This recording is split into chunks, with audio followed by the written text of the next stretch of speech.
I doing? It's time for a video.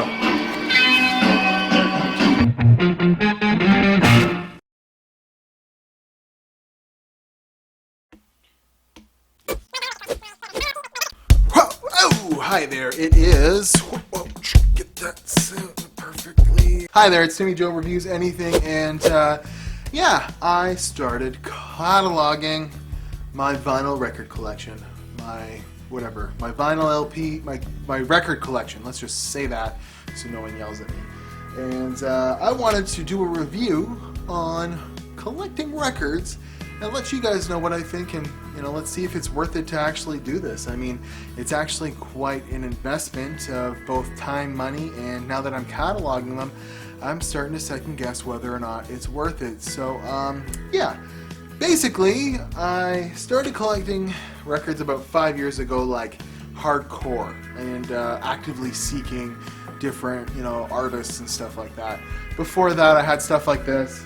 Friends would buy me the Black Keys or Death Cab for Cutie, just novelty, kind of like here you go for your birthday stuff, which was cool. And I decided I wanted a record player, and an old girlfriend bought me like some best of Beatles records, so I had a little collection going.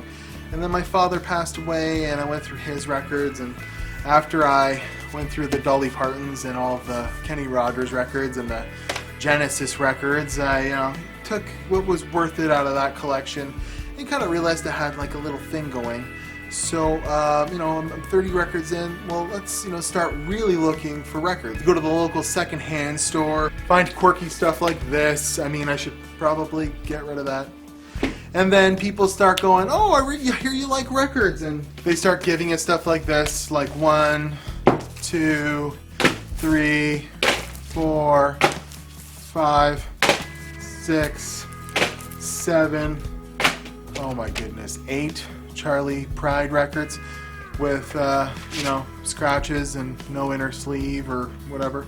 Nice that people give you stuff, and I have got lucky through that kind of donation process. But where I've really come to collect a lot of my records is at the local pawn shops. They've really, in the last like 5 years or so, realized there was a market for it and have been accepting and then reselling vinyl. And I've got a lot from my local pawn shops, but kind of at a high price.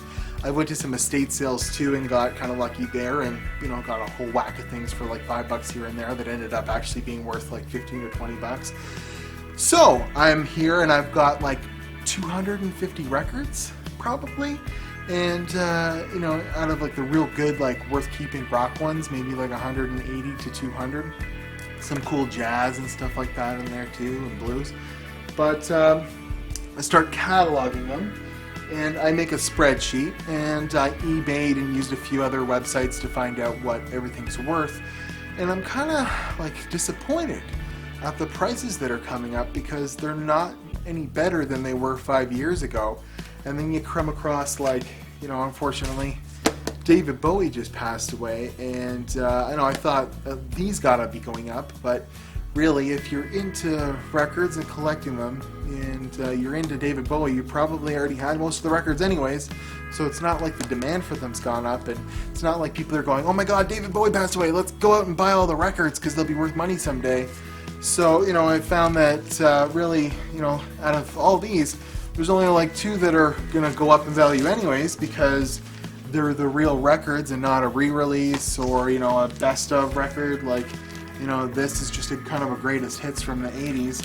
So, Heroes might be worth money someday. But then when I really start looking into it, my records aren't really worth very much money, because I'm from Canada and they're distributed through Canadian distributors, and most of them have this little Canadian leaf on the back, which makes them like worth nothing compared to their American counterparts, which is like really unfortunate. And the only way that they will be worth money is if they're in absolutely perfect condition, which records almost never are. They're paper and vinyl from 30 years ago. But you can come across stuff like this in Canada. This is a Rush record out on Anthem instead of Capitol Records, which is the Canadian company that released this originally, and it's in really good condition. And I found that this actually might be worth like $60 because it's a first edition of a Rush record that's from Canada. But that situation isn't going to come up very often, unfortunately. Is it worth it for me to keep going? Well, I'm really starting to second guess myself, unfortunately. And then, I start looking at the condition of all my records, and, when the stuff that people really want online has to be like absolutely perfect. So I'm really starting to second guess myself. I'm actually thinking that, a couple £100 worth of records, people have kept them because they're heavy and just kept them in their milk crates in the basement. It's not like they're going anywhere. They're hard to throw out, I found. They're heavy and they take up space in your garbage can. They're not like cassette tapes where you can just throw them out. Anyways, what do you guys think? Is it worth keeping vinyl records? Is it worth to have a collection here? I mean, I might have made a couple $100 off of 100 and 200 records here just by being lucky, but is that going to keep happening? I don't know. So let me know in the comments if you guys collect records. Hit the subscribe button. I'd like to know what you guys think, and I'm gonna maybe get rid of my collection, so we'll see what happens there. But thanks very much for watching. I make videos Monday, Wednesday, and Friday. Hit the subscribe button, and I will see you Friday.